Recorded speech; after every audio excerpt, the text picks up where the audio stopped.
हाय, मैं छोटू कुमार आप सभी को एनसीईआरटी 11 पे स्वागत करता हूँ। दोस्तों, आज हम बात करेंगे कक्षा 9 के नागरिक शास्त्र, जिसको इंग्लिश में बोलते हैं सिविक्स। तो आते हैं चैप्टर 1 के एमसीक्यू देखते हैं और देखते हैं कि इसमें कौन कौन से आपके ऐसे इंपॉर्टेंट एमसीक्यू है जो आने वाले एग्जाम में पूछे जा सकते हैं। तो चैप्टर का नाम क्या है दोस्तों? चैप्टर का नाम है लोकतंत्र क्या और लोकतंत्र क्यों। तो आते हैं पहले एमसीक्यू। तो चलिए शुरू करते हैं। आते हैं क्वेश्चन नंबर 1 की ओर। क्वेश्चन नंबर 1 क्या है दोस्तों? कि विश्व के सबसे बड़ा लोकतंत्र किस देश का? कहने मतलब क्या है कि पूरे विश्व में सबसे बड़ा लोकतांत्रिक देश कौन सा है? तो ऑप्शन क्या है दोस्तों? तो ऑप्शन है अमेरिका, भारत, पाकिस्तान और रूस। तो बात करें इन चारों देशों में, तो चारों देशों में से भारत, जो कि अपना प्यारा देश भारत, जो सबसे बड़ा लोकतांत्रिक देश है। तो इस तरह से हो जाएगा आपका ऑप्शन नंबर बी। पहले का क्या हो जाएगा दोस्तों? बी। अब आते हैं क्वेश्चन नंबर दूसरे की ओर। क्वेश्चन नंबर दूसरा क्या है दोस्तों? कि विश्व का सबसे पुराना लोकतंत्र किस देश का? कहने मतलब क्या है कि बड़ा लोकतंत्र तो भारत का है, लेकिन सबसे पुराना लोकतंत्र किस देश का? तो वो है संयुक्त राज्य अमेरिका का। तो इस तरह से हो जाएगा आपका दूसरा का ऑप्शन नंबर ए, संयुक्त राज्य अमेरिका। अब बात करते हैं क्वेश्चन नंबर तीसरा की ओर। क्वेश्चन नंबर तीसरा दोस्तों कि ईवीएम, ईवीएम का पूरा नाम क्या है? तो बात करें ईवीएम का पूरा नाम, तो ईवीएम का पूरा नाम है इलेक्ट्रॉनिक वोटिंग मशीन।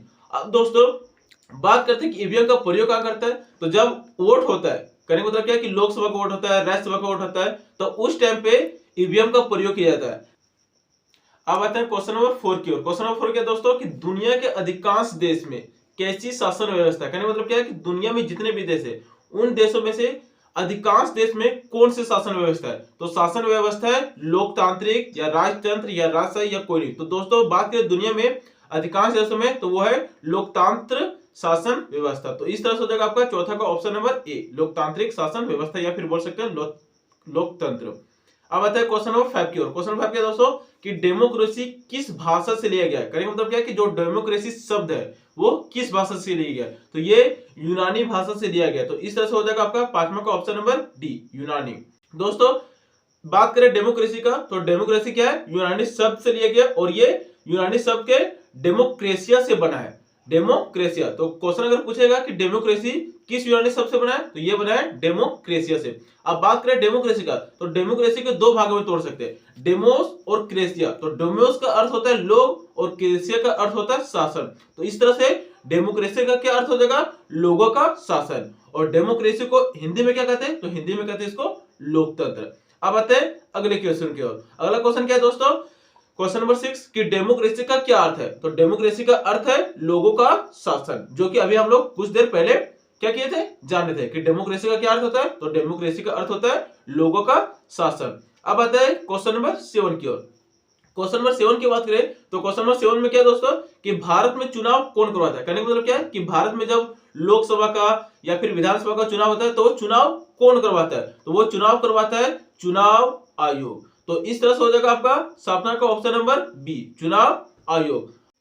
अब आते हैं क्वेश्चन नंबर 8 की ओर। क्वेश्चन नंबर 8 क्या है दोस्तों? कि भारत में वोट देने का अधिकार कितने उम्र में मिलता है? कहने का मतलब क्या है कि आप भारत में वोट कितने उम्र में दे सकते हैं? तो है 18 वर्ष। अगर आप 18 वर्ष हो गया और आपका नाम वोटर आईडी कार्ड में, जिसको बोलते हैं एक तरह से बोल सकते हैं कि वोटर आईडी लिस्ट में अगर आपका नाम आ गया, ठीक है, तो आप वोट दे सकते हैं। तो इस तरह से भारत में वोट देने का अधिकार कितने उम्र में मिलता है? तो वो मिलता है 18 साल के उम्र से।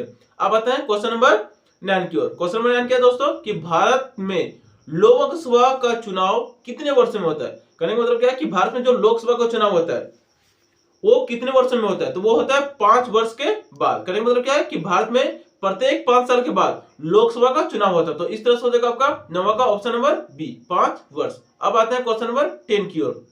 क्वेश्चन नंबर 10 क्या है दोस्तों?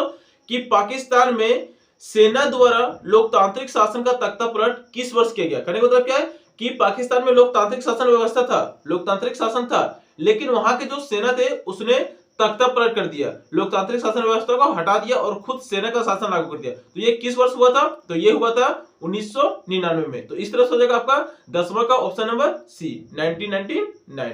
अब आते हैं क्वेश्चन नंबर 11 की ओर। क्वेश्चन नंबर 11 क्या है दोस्तों? कि पाकिस्तान में लोकतांत्रिक शासन का तख्ता पलट किस जनरल के द्वारा किया गया? जो पाकिस्तान में लोकतांत्रिक शासन व्यवस्था था उसका तख्ता पलट कर दिया गया, तो वो किसके द्वारा, सेना के किस जनरल के द्वारा किया गया? तो वो किया गया था परवेज मुशर्रफ के द्वारा। तो इस तरह से हो जाएगा आपका 11 का option number A, Parvez Musharraf. अब आते हैं क्वेश्चन नंबर 12 की ओर। क्वेश्चन नंबर 12 क्या है दोस्तों कि भारत के राष्ट्रपति का चुनाव कितने वर्षों में होता है। कहने का मतलब क्या है कि भारत में जो राष्ट्रपति है उनका चुनाव कितने वर्षों में होता है, तो वो प्रत्येक 5 साल में राष्ट्रपति का चुनाव भारत में होता है। तो इस तरह से हो जाएगा आपका 12 का ऑप्शन नंबर बी, प्रत्येक 5 साल बाद। अब आते हैं क्वेश्चन नंबर 13 की ओर। क्वेश्चन नंबर 13 क्या है दोस्तों कि कहां पर 2015 तक औरतों को वोट देने का अधिकार नहीं था। कहने का मतलब क्या है कि वोट केवल पुरुष लोग ही देते थे और महिलाएं नहीं देती। तो कहां कौन सा देश है ऐसा जहां पे केवल वोट औरतों को वोट देने का अधिकार नहीं था, केवल पुरुष लोग ही वोट दे सकते थे, तो वो है सऊदी अरब। तो इस तरह से हो जाएगा आपका 13वां का ऑप्शन नंबर सी। तो कहां पर 2015 तक औरतों को वोट देने का अधिकार नहीं था, तो वो सऊदी अरब।